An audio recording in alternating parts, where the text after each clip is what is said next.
नमस्कार साथियों, आप सबका पुनः स्वागत है श्रद्धा एस्ट्रो ज्योतिष में। आज हम लोग कवर करने वाले हैं कर्क लगन की कुंडली में यदि बृहस्पति सप्तम भाव में बैठे हैं तो क्या फल है। हम ये भी कह सकते हैं कर्क लगन की कुंडली में मकर राशि का बृहस्पति किस प्रकार का फल देता है। इससे पहले हम लोगों ने चैनल में सूर्य, चंद्रमा, मंगल और बुध की कंप्लीट वीडियो रिकॉर्डिंग भृगु सरल पद्धति अनुसार अपलोड कर दी है।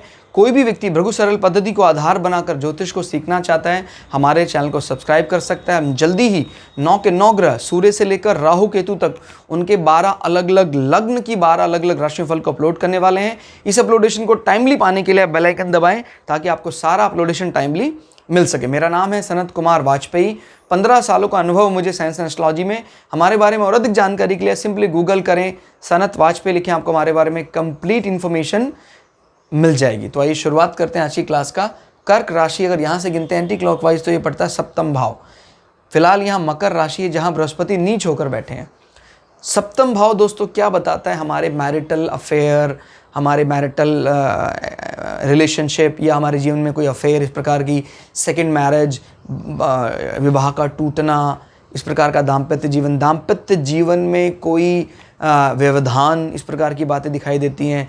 या हमारे लैंगिक जो संबंध है उनकी शुचिता, शुद्धता या व्यभिचार जो देखते हैं वो भी इससे देखते हैं कि भाई इसके एक्स्ट्रा मैरिटल अफेयर तो नहीं है, वो भी हम 7th हाउस से देखते हैं। और यहाँ पर मकर राशि पड़ती है। मकर राशि जो शनि की एक प्रकार की एग्रेसिव राशि है, जिसका पहला फेज काफ़ी एग्रेसिव दिखाई देता है, वो काल पुरुष की कुंडली में 10th भाव पर पड़ता है। तो जो कर्म क्षेत्र में रहने वाला हाउस है, जब वो हमारे अंतरंग संबंध की बात करने लग जाता है तो वो थोड़ा सा कठिन जरूर होता है। यानी इनके जो पार्टनर होते हैं उन पार्टनर का थोड़ा सा माने, क्योंकि मंगल की ये मुख्य राशि है, मंगल को बड़ी फेवरेट राशि है। तो जब वो बेडरूम में जो अंतरंग संबंध की बात कर रहा है वो डिपार्टमेंट की राशि मंगल की फेवरेट राशि है, तो आप समझ सकते हैं कि ये मैनेज करना काफ़ी कठिन है इस जातक के लिए। अपने जो व्यक्ति हैं उनके साथ तभी संबंध अच्छा बीत सकता है जब शनि अच्छी कंडीशन में हो। अदरवाइज व्यवधान सा दिखाई देता है, क्योंकि ये अब उनके मुकाबले काफ़ी इमोशनल हैं, वो उनके मुकाबले थोड़े कड़क से दिखाई देते हैं। क्लियर होगा? चाहे मेल हो या फीमेल हो, उनके पार्टनर उनके मुकाबले थोड़े ज़्यादा एग्रेसिव दिखाई देते हैं। बृहस्पति अब यहाँ पर क्योंकि नीच का हो जाता है, क्लियर, तो बृहस्पति यहाँ पर नीच का होकर पोलाइट हो जाता है। याद रखिएगा, कोई भी प्लैनेट एक्साइटेड स्टेट में आने का मतलब है कि वो उच्च का है और तो वो खुलकर काम करता है, और जब वो डेबिलिटेटेड या नीच का हो जाता तो वो खुलकर काम नहीं कर पाता। तो इस हाउस में आकर वो जब प्रभाव को दबा देता है, तो यानी कह सकते हैं हमारे भाग्य के कमज़ोर होने का कारण हमें कहाँ दिखाई देने लग जाता है। यानी मैं आप दृष्टि की बात कर रहा हूँ, हमें अपने पार्टनर के कारण अपना भाग्य कमज़ोर होता दिखने लग जाता है। वो तब ज़्यादा प्रभावी होगा जब नीच भंग ना हो।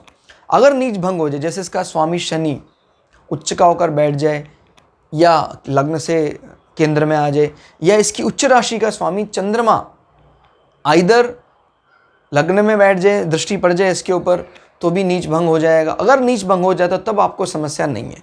नीच भंग किस प्रकार से देखा जाता है वो देखने के लिए आप ग्रहों का गणित करके प्लेलिस्ट है हमारे चैनल में, वो प्लेलिस्ट सेक्शन में जाएं, जहां आप नीच भंग और लक्ष्मी योग, धन योग, ये सब कैसे निकालते हैं कुंडली से वो सीख सकते हैं आसानी से। ठीक है, तो मैं आपको बता रहा था, अगर यहाँ नीच भंग होता है तो फिर आपको अपने भाग्य से कुछ इस प्रकार का कमज़ोर होना नहीं दिखेगा। नहीं तो बृहस्पति नीच का है तो आपके भाग्य कमज़ोर, और भाग्य कमज़ोरी में आपको ऐसा लगेगा कि मेरा पार्टनर जिम्मेदार है। इसी प्रकार से आपका जो व्याधि ऋण वाला सेक्शन है वो भी फिर नेगेटिवली एक्टिवेट हो जाएगा, और आपको लगेगा भी मेरे जीवन में ऋण अधिक लेने का कारण मेरा पार्टनर है, क्योंकि इसका भी स्वामी यहाँ पर नीच का होकर बैठा है। क्लियर होगा? जब भी हम बात करते हैं इसका स्वामी अपने से 2 बैठा है, यानी जब हम रिपुओं के फायदे की बात करते हैं, क्लियर हो गया, रिपुओं का फायदा या हमारे शत्रुओं का फायदा, वो हम सप्तम स्थान से देखते हैं, क्योंकि वो इससे दूसरा पड़ जाता है। क्लियर हो गया? अभी वो नीच का होकर बैठा है, यानी हमें रिपुओं से कोई भी इस प्रकार का फायदा नहीं मिलेगा, उल्टा रिपु हमें कष्ट दिलाने वाले होंगे।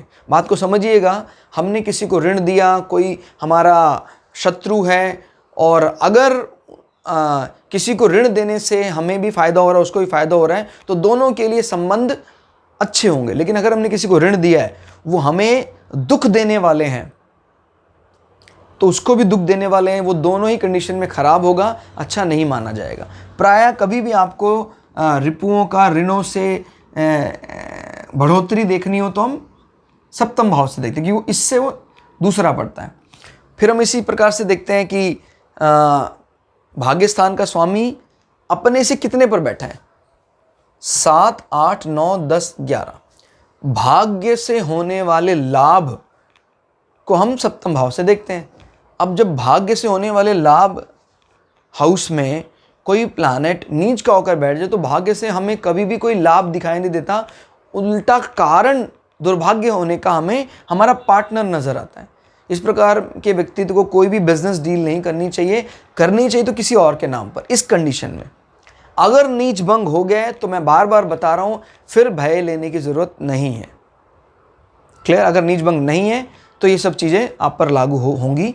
उसका आपको नीच भंग अगर है भी तो याद रखिएगा, पहला भाव माने जो जिंदगी के शुरुआत के कुछ साल तो कष्ट में ही बीतते हैं, नीच भंग होने पर भी। याद रखिएगा, जो भी बड़े बड़े पर्सनालिटी बने दुनिया में, जो फर्श से अर्श पर गए हैं, यानी बॉटम से टॉप पर गए हैं, ज़्यादातर की कुंडली में नीच भंग राजयोग था।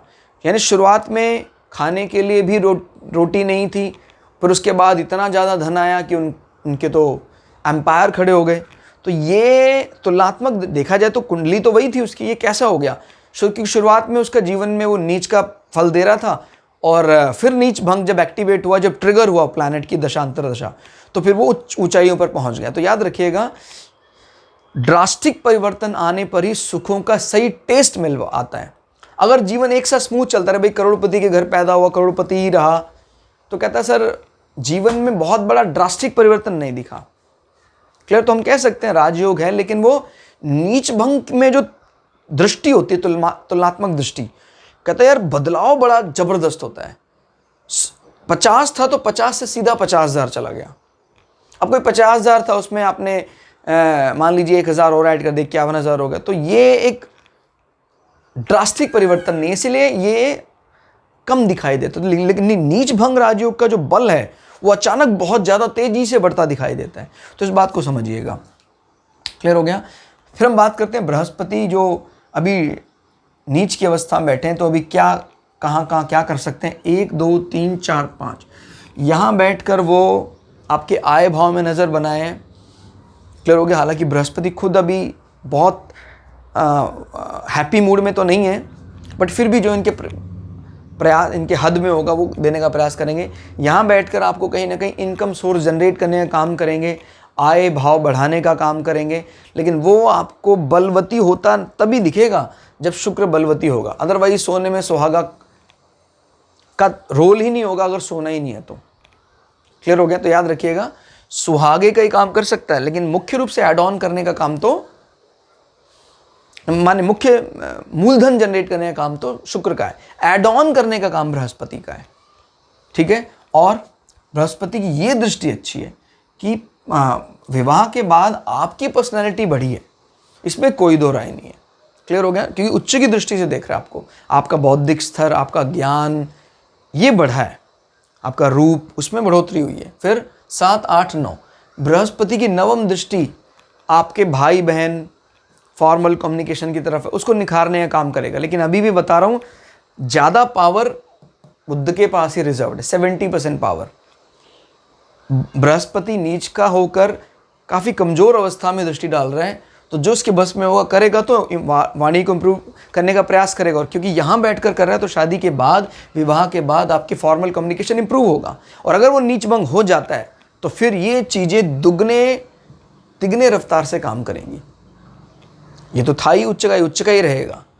फिर आपको आय भाव में भी बड़ी अच्छी बढ़ोतरी दिखाई देगी आपके पार्टनर के कारण। और अगर नीच भंग हो जाता है तो फिर आपके भाग्यवान होने में आपकी पत्नी का रोल प्ले होता नजर आएगा।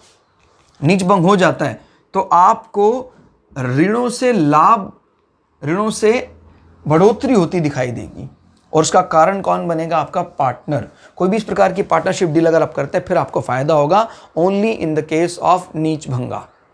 क्लियर हो गया?